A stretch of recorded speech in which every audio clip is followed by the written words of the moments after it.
Howdy boys. It is wait, it's not 4 in the morning, dude. It's 1:36 in the morning right now. I cannot fucking sleep. I have a baby coming here soon and I just can't sleep. So I'm gonna get out here and start getting our snip and clip work done. I wanna get my day done as soon as possible. Amelia's due date was the 31st of July and it is now 1:48 a.m. on the 4th of August. So needless to say, we're a little behind the curve, but that's a-okay. So like I said, guys, it is freaking 1:49 in the morning right now. I cannot sleep to save my life. So I just kind of decided, well, let's get to work. It's like, if there's no point in laying around in bed until that, 2:50 alarm goes off, I might as well just get up right now and get this shit taken care of, because it's all commercial work. So it doesn't matter if I do it at 1 in the morning or if I do it at 3 in the morning. It's not gonna make a difference because they're not there and they don't care. So I just need to get this shit out of the way. Baby's coming any day now. So yeah, right now we are heading to the Snip and Clip Alaska shop, the HQ. I am gonna go pick up our trailer because I don't have it with me. I didn't pre-prepare this weekend because I was expecting to have a baby.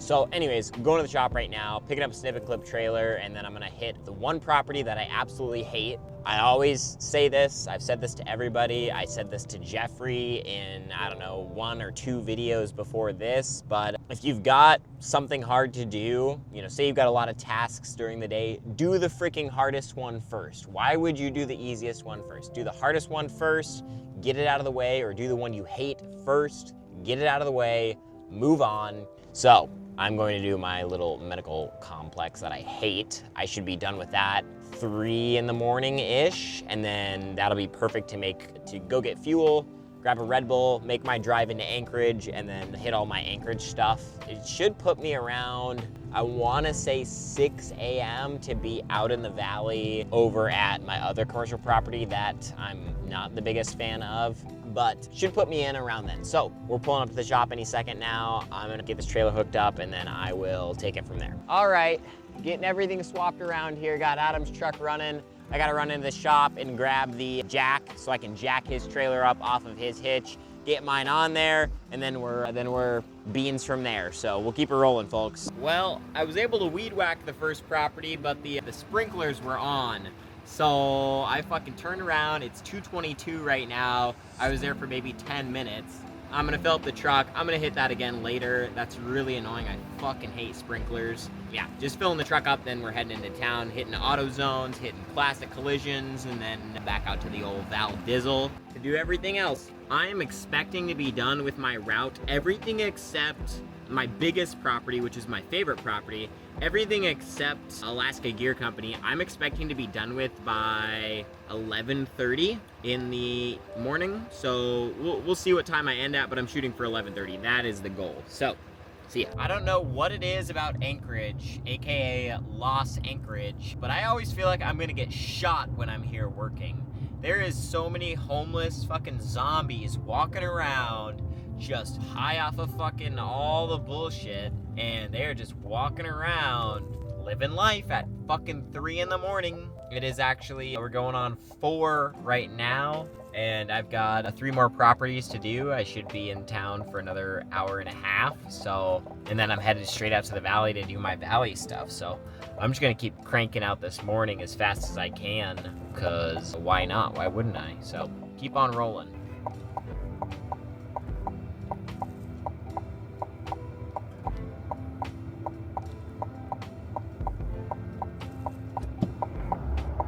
Boys, you're not gonna believe who I just got an email from. This is actually freaking crazy. My camera is totally mounted to my truck right now, so it might be a little wiggly woggly, but should be all right. Let me just show you. I don't know if you can see it. If not, I'll put it up on screen. Stefano Narducci and I just started an email chain, and I am gonna see if I can get on the phone with him at some point in the next week or so. This is really freaking cool. I've been looking up to Stefano for, I don't know, probably a year now, and I've been following his snow business in Canada, Sault Ste. Marie. He's doing fucking awesome shit over there. He is just killing it. They have over, I think this last year, they had over 4,000 contracts secured for snow. Like 4,000. That's insane to me. We basically are a 32nd of the size of him. I mean, this year we're gonna have around 200 contracts. So different game, same business. He's snow blowing though. So he uses tractors with snow blowers on the back. Oh, gosh, it's absolutely insane. His business model is just so solid. He's done a solid job on the marketing. I have totally looked into all of his marketing materials and taken my bits and pieces from it. We're doing a remake on our website and it is themed very closely to northern snow. So I don't know, guys, this is really freaking cool. If I get the opportunity to get on the phone with Stefano, of course I am going to record the call and put it in the video. This is just awesome. I don't know if he's seen any of my videos, if he's followed any of my stuff, but I guess we'll see. And maybe he can also help me a little bit on the content side of things. So I'm just so excited. But anyways, guys, I just took a little nap, finished all my stuff in Wasilla. There's a couple properties this week that I looked at and I was like, man, they don't need much. Quick weed whack, quick little mow. Like I didn't go super extra for them. But now I'm headed over to meet Dylan to grab the 72-inch from him so I can go and do Alaska Gear Company. So that is the next property on the list, AGC. I think I'm gonna stop and grab some food, but yeah. The Stefano thing is crazy. I can't get over that. The fact that I just cold outreach to him via email and he responded. I think this is so awesome. And I'm hoping that maybe he can give me a little bit of insight on marketing and stuff so I can grow, because it's interesting. Our business models are extremely similar. Like before I knew about Stefano, I had a friend named Cameron Hogate. He was a big proponent of the subscription snow plowing model. So people pay a flat monthly fee, you plow their driveway a certain amount of times. After that certain amount of times, you charge them per push. Well, I looked at that and I was like, that's a great model. I want to make it unlimited though. And so I took my bits and pieces of Cameron Hogate's thing and turned it into my own thing. So I'm just gonna keep trying to, advance my snow agenda. And here's the deal. If Stefano gives me some insight on what I should do marketing wise, and we take it, we push it, and all of a sudden I have an influx of 200 more customers and we have 400 clients this next season, I will go out and buy 2 trucks. Like I'm willing to spend the money, I'm willing to finance the stuff, because we can grow at an exponential rate by doing that. And I'm not afraid to do it. I just don't have the experience and don't know like what's the right marketing materials I should be putting out there. How much should I be spending? What should my ads look like? And not that he's an ads expert or anything, but he does know what the fuck he's doing. I can tell you that much. So Stefano, if you watch this, shout out you. You're fucking awesome. You're killing it over there. I hope to be able to get some awesome insight from you here in the later days. And yeah, we'll just kind of see what happens. Pulling up on Dylan here. There's the old 72. I'm gonna pull my truck up forward and get it from him. You might be asking me what happened to the door. Well, Dylan made an oopsie and he didn't set the parking brake right on his lawnmower, and he had his gas cans right here in this footwell, and the lawnmower shifted over and popped the bottom of the door out. The door's not trashed, just these hinges came off. So I know how to fix this, but I'm gonna have Zeffy, Mr. Ethnic Engineering, do the fix for me. So that's the plan. Look at this lawn. Just gorgeous. Jesus Christ. You would not believe who I just got an email from. Here, let me show you. But it's okay, good news. Here, Cool. give me your news. Give me your news. Okay, so for the shop. Okay. Right? Okay, so Ryan's family's moving, right? They're in their house. Yeah. I got all of their Wii Rock Band stuff. I got drums. I got the keytar. I got like 4 guitars. No. I think I got a mic too. Dude. I don't know, but it's all in my truck and I can drop it off today. That's rad. So I've got one. I've got one at our apartment. We got one, her mom's old fucking Wii. All right, my news might be a little cooler. Now this is just, it's kind of silly, but it's also not at the same time, okay? So, There's this guy I followed for a little while. His name's Stefano Narducci. Okay. He's in Sault Ste. Marie, Ontario, Canada. Okay. And he owns a snowplow business. I think. You might have seen one of his YouTube think videos. so. And he literally plows snow with tractors. Like, he's got 4,000 clients, and he just emailed me today. I emailed him first, but he replied. He's not doing coaching calls anymore, but he's open to a call pretty much. Oh, So that's cool. I'm gonna reach back out to him and schedule a call and see what insight he can give, because here's the deal. Look at our website when you get a sec and tell me what you think. I'll send you the link to his website. Okay. Look at his website and look at our website, because I've changed a lot of things. Gotcha. You'll get to a point where the website is back to the old website, but I've just been adding sections over the last 24 hours. So it's literally everything I've done has been in the last 24 hours, but it's different and it looks sick. The other thing is I want to talk to him, and if he's got some insight for us on how to keep growing, and dude, I'll finance 3 trucks this year if I've got the insight on what I should be doing to get those clients in the door. Yeah. Because like this neighborhood would be perfect. Oh, 100%. And if we could get there's got to be 250 houses. I've counted this before. I remember back in my early days, I counted this entire neighborhood, but I think it's like 250 or 300 houses. It's like if we had this whole neighborhood, you could do 100 of them in a night easily. Oh, yeah. If they're all right here. Yeah. Then there's no drive time. Exactly. So I'm trying to figure that out. And then step number 2, that's even more cool. So this company out of Michigan makes these snow stakes. So if you've seen any of Stefano's videos, or when you go home, if you watch some of them, you'll see that he's got these awesome branded snow stakes that go at the end of driveways. So they look like this kind of. Oh, okay. But That's the one that you were kind of talking about? Yeah, but his are black and they're like super branded. So there's 2 snow stakes at every driveway. One has a phone number, one has his website. So they put those at every driveway. So imagine that at, initially it was 300 people. They had 300 clients their second year, and they put those in everybody's driveways, and then they went from 300 to 2,000. And they bought 30 tractors. So here's the deal. I'm willing to spend the money. Like, I'm not afraid to finance the stuff. It's more a matter of I need to know how to do it right so we can get the clients. So yeah. But the website, I'll pop it open for you. Oh fuck, I forgot. There's horrible service here. Yeah, no, it's terrible. This might not work then. Anyways, check it out because it looks badass. And then I'll just kind of keep you posted on what the plan is, but I'm definitely going to ask him to do a quick call and see if there's any info I can get on keeping this bitch growing. This place looks awesome other than, I see what you're saying, but it's like there's nothing we can, she doesn't want to, so. But I mean, dude, when I'm done, dude, these lines. Oh, dude, the front looks amazing. Yeah, especially over there. Yeah. Even without this mower, does it look that good? Yeah. Okay, sweet. I mean, this mower is, This mower is great, yeah. Yeah, even with the other mower, it ain't bad. Yeah, I don't know what's up with the clutch on this thing. I'm gonna have him take it for the winter, and I don't know because it's not even when it gets hot anymore. Now it's just random. Yeah. Because sometimes it works fine, sometimes it doesn't. Honestly, all of today has been fine. Really? Yeah, it's happened to me once. I mean, you just barely tap the fucking thing and it works. Yeah. So cool. Well, I'm gonna steal this. Oh, and somebody's calling me. So all right, I'll let you go.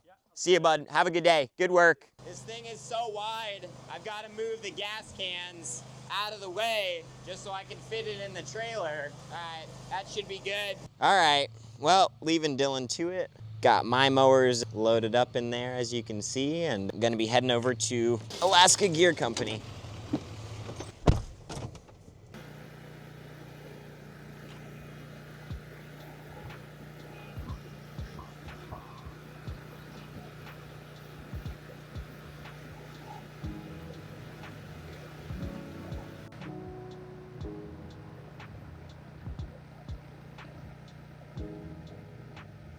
This place looks absolutely amazing. So happy with this. I just emailed Stefano back. I texted him or emailed him and just said, hey, let me know when you're available and I'd love to get on the phone and chat with you. So we'll see how that goes. I've got one more property and then I'm done for the day. Mower swap time. Dylan's pulling out the other trailer, all that. Gotta swap these bad boys around. All right, boys. Finished with the mowing for the day. Got Alaska Gear Company done. I just came home, made a shake, put the shorts on, and I'm gonna go to the gym and get in like a 15-minute run, lift a couple weights, jump in the steam room because I really want to go in the steam room. Everything hurts today, and I know that's counterintuitive. Everything hurts. Why are you going to the gym? Why are you gonna work out? Well, I don't know. I've just been in this thing. I pay for an Alaska Club membership. I might as well fucking use it. And, you know, I might as well go get my frustrations out at the gym. So, anyways, that's where we're going.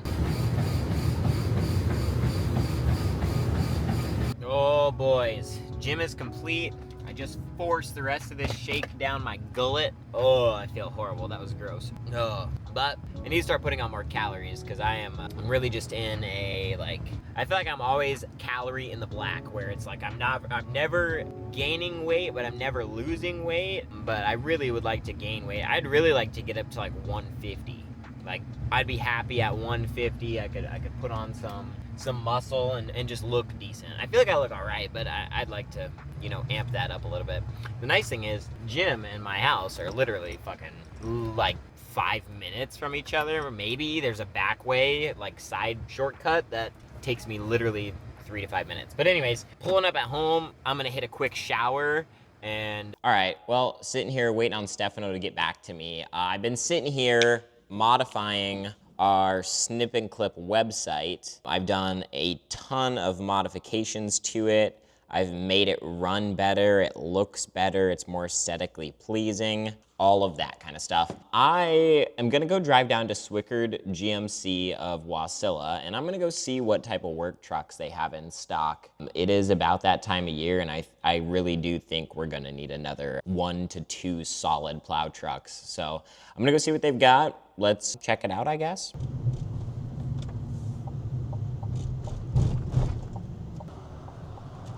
All right, here at Swickard GMC of Wasilla. I fucking hate these guys, I won't even lie, but they do have what I need here, which is a pickup truck. I don't want a V8 though. I need a Duramax. I don't need none of this V8 crap. Let me keep on looking. Crazy. 57,000. We got 2 stock numbers for 2 2500 Duramaxes. They're not here at Chevy Wasilla, or Swickard Wasilla, but they are in Anchorage. So just kind of told him, you know, hey, looking at buying in the next month. He gave me 2 printouts. We'll see where this goes. And then I've got to find a truck in Michigan. So my grandma wants me to drive down. I have to basically figure out how I'm going to make this happen. All right, just got back from Swickard. I got my 2 estimates. They are basically the same price because it is the same truck, essentially. I'm getting ready to call Production Cat out of Canada. They are Stefano Narducci's snow steak supplier. So I'm gonna reach out to them and see if I can get a quote on snow steaks from them and potentially get an order of those brewing, because I did talk to a company in Michigan, and the company in Michigan basically said that, no, this isn't gonna work. Hello. Hey, this is Kaedyn with Snip and Clip Alaska out of Alaska. Is this the... How are you? I'm doing good. How about yourself? I'm very good, thanks. Wonderful. Well, I am reaching out to you. I am curious. I'm pretty confident I'm going to be driving down to Michigan here soon and picking up a truck down there, and then I'm going to be driving back. I mean, Montreal is only, I don't know, 10 hours away. So I was curious, if I was to do an order with you guys, would I be able to pick it up from you directly? Yes, you could. Okay. And I don't, but you could, but I would advise you to look into customs to see what you need to cross the border with it. Gotcha. Okay, I can definitely ask. I can definitely call like Border Patrol and ask what they would need from me. Yeah, exactly. To make it easier for yourself, because I know one person, we've had 2 people, I think, pick up from the States. One of them had no problem, but it was a small order. Another person, they didn't want to let him through because the order was because it was over a certain price or something. Okay. And he didn't have the proper paperwork, so they were not going to let him through. And they let him through at the last minute. Do you know what? So I would advise you to find out. Okay. I don't know the rules, no. Okay. I don't know the rules, and also with these tariffs, I don't know if you would be buying rods also, or just the signs. Probably just the signs, because I'd be looking at getting between 1,000 and 2,000 of them. Okay, if it was just the signs, it's not a problem. The rods but are our different. rods, we buy them in China. Well, we buy them in China. So I don't know, with all these tariffs and stuff coming in now, I don't know if they would be subject to that. Okay, I understand. But if you're not taking rods, it's not a problem. Okay. And then what's your guys' lead time right now? Right now, it's nothing. Like, when do you think? So I'm planning on coming early September, like early to mid September. My grandmother, this is such a weird story, but I'll give you a quick explanation. My grandmother is Yeah. moving from Alaska to New Zealand, and my uncle lives over by Grand Rapids, Michigan.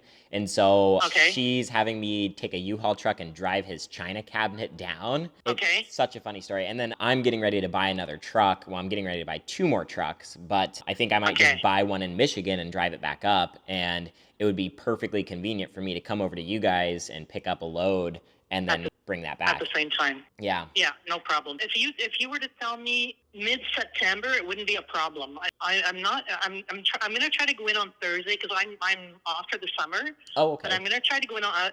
I'm gonna go in on Thursday. So if you want to send me an email telling me exactly what you want, I can get you a quote. Okay.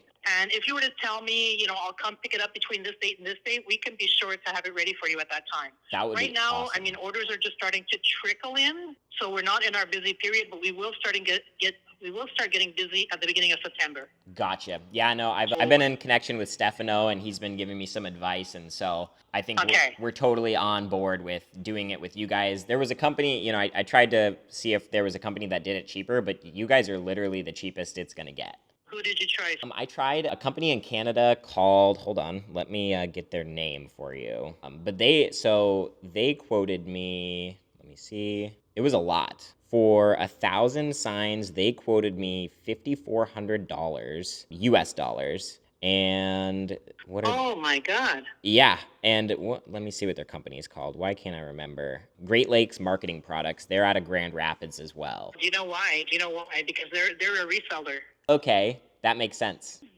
You know what happens sometimes? We end up making those. Oh, that's unfortunate. Maybe not from him because he's U.S., but we do have people here. Because I had one client in particular.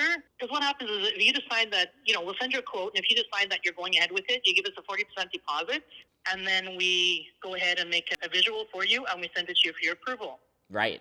So I had one guy, and most people accept it on the first one, and if not, they'll say, you know what, can you just change this a little bit or this, and we'll make minor changes, send it, and they'll say, yep, that's it. But this guy, I think we were on number 9. Whoa. And he kept going. It's like, oh, okay, no, change that back to the yellow that we did in the first one, and then change this back to, and it was the same ideas all the time, but just changing stupid little things. Weird. So I finally told him, I said, look, I don't think we can make you happy. Maybe we're just better off. I said, the season's coming to an end. We don't do pallets outdoors in the winter because obviously with the snow. I said, I think we're going to have to call it quits. Wow. So he went with someone else. He went with someone else to print them and everything, and we ended up sewing them. That's horrible. So a print company made them. Yeah, a print company made them, sent them to us. I mean, obviously it's going to be more expensive than what we're doing. Way more. So that's what these companies are. They're like promotion companies. That makes sense. They'll do your keychains, your pens, stuff like that. Yeah, that's what they are. So yeah. I was also going to ask, have you guys had a price increase at all, or is the quote from last year probably similar? Yeah, it's going to be similar. Okay, yeah, because the prices wouldn't have gone up much. Okay. Just send me off an email telling me what you want. What colors are you looking at? I was okay spending the extra money. I think I really like that black theme Stefano's doing with the white lettering and white logo. So, and I was basically I'm literally stealing his idea. I'm just gonna do my phone number and the website because I can do them double-sided, correct? Yeah, you can have something different printed on each side. Okay, so yeah, I was gonna do phone number on the left and then, a website on the right, and then logo at the top, and that was kind of my plan. I really wasn't going to do the reflective markers because I figure they'll probably be bright enough, or at least they'll be easy enough to see, I would think. Honestly, you're better going off with a white core than having a black overlay. Okay. The only difference between a white core plus and the black one is that black it's going to be black all around. With the white one, it'll be a black overlay, quarter around and 4 inches of white on the bottom. That's the only difference. Okay. But the white core plus, it's never going to fade. It's not, whereas black could. Okay, that's fair. Like with you're better off. Let's do that then. Even with Stefano, so if you're just going with a white core with a black overlay, it's not going to be very expensive. Okay. Definitely not going to be $5-something. US, and our prices are Canadian on top of it. Right, exactly. Yeah, because I see here, so Yeah. it was, you gave me a quote for 500 markers, and they were $4.35 a piece, which came out to 21,750 Canadian, which, Canadian. yeah. So I multiplied that times 2 to Yeah. get 1,000, and I was like, oh, $3,100. This isn't bad at all. And So, not even, because the more you order, the cheaper it is. right. Well, and I was going to ask you, how many fit on a pallet? Yeah. On a pallet, I'm not sure exactly. I know that's such an odd question, but I'm going to be picking up a truck with an 8-foot bed, and my thought was, I could leave the tailgate down. Oh, if you're picking it up, because we don't have the equipment to load it. Okay. To load a pallet. Roger. So if you're picking it up, once we cut and sew them, they're packaged in packs of 10. Okay. So we have people at the shop that will help you load your trailer, like your bed. Okay. And then, bring straps and stuff to tie them down, and you'll be good. Perfect. We can even supply some cardboard to put on top of it, before you strap it down, so that they don't go anywhere. We have people picking them up from all over. From all over Ontario, and it's not a problem. Well, it's an awesome idea that you guys came up, like, whoever came up with the idea, it's genius, because it's a perfect marketing tactic for, snow clients. It's unbelievable. So, Here, people don't have a choice. They have to have them. Oh, really? In Quebec. Yeah, in Quebec they have to have them. It's the way of the city to keep control over who's doing it in their area. Oh, that's and good. And also, yeah, and like here you're not allowed pushing the snow, you have to blow it. Oh, okay. So if companies are blowing it onto the streets, they'll know who's doing it because their signs are right there. Oh, okay, so they can't, bullshit the people there. They've got to do it the right way. No, exactly. It has to be done properly. Some cities, some of them are a bit snobby, and they have to have the signs, but they're not allowed having any kind of advertising on them. Gotcha. So they're not allowed putting their names or phone numbers or anything like that. So here they have to have them. Ontario, I don't know what the rules are, but you come here and you see them all over the place. It's unbelievable. Well, and it's crazy, your guys' market, because I guess Stefano knows a guy in your area that has like 9,000 contracts. And I'm like, this is insane. Like, I'm sitting over here in Alaska with 170 little maintenance contracts. It's crazy. A lot of guys, what they do here is either roofing guys, they do roofing in the summer, like Stefano. He does roofing in the summer, I believe, and he does grass maintenance. Right. And then in the winter, he does the snow blowing. Yeah, it's a way for them to, it's a way for companies to keep their employees, because it's hard, employing new employees every season. And trying to find them every season too. That's really the hard part, is trying to find the people that want to work. Exactly. Yeah, because they want to be employed year round. So if you're letting them go at the end of every snow season, maybe they'll find something else and they're not coming back at the beginning of the next snow season. So having something in the summer and in the winter, it's a way for them to keep their employees. Right. Yeah. Okay, perfect. So yeah, I'm probably gonna end up, or I've always been told order more than I need. So I'll shoot you an email here. I'm looking at that old estimate. I'm probably going to shoot for getting about 1,500 of them, because I know, like you said, that'll help with the price as well. Obviously it'll cost more, but it'll cost less per unit. Exactly. And yeah, if we get a really... And being so far away... Oh, yeah. Being so far away, they will last for a couple of years, but it means you won't have to be ordering every year to replace the ones that are broken or... Random. Tractors will hit them. People will, pull them up. At the end of the season, they might take them out and throw them away, or so you always have to replace some. Right. Well, if you have extras, you don't have to worry for a couple of years. Exactly. And you were saying, people, they've never had a problem crossing the border with just the chloroplast, right? No, but find out what paperwork you need. Okay. Find out what you need to do before you cross, because I don't want, honestly, the guy, he came, he picked up the stuff. He was from New York somewhere. I think he was about 6 hours from here. And he got to the border, and it was like 5:30 in the evening, so the shop is closed. I'm at home, and he's calling me, and he's almost crying on the phone. He says, they won't let me pass. I said, well, I don't know what to tell you. Right. You should have had stuff together before you went through. So I ended up calling my boss, who went to the shop. He called the trucking company, and he put her on speaker so I could hear. And I called the guy back, and I said, look, the best I can do for you is come back to the shop, drop them off, leave, and I will ship them to you. That's all I can do.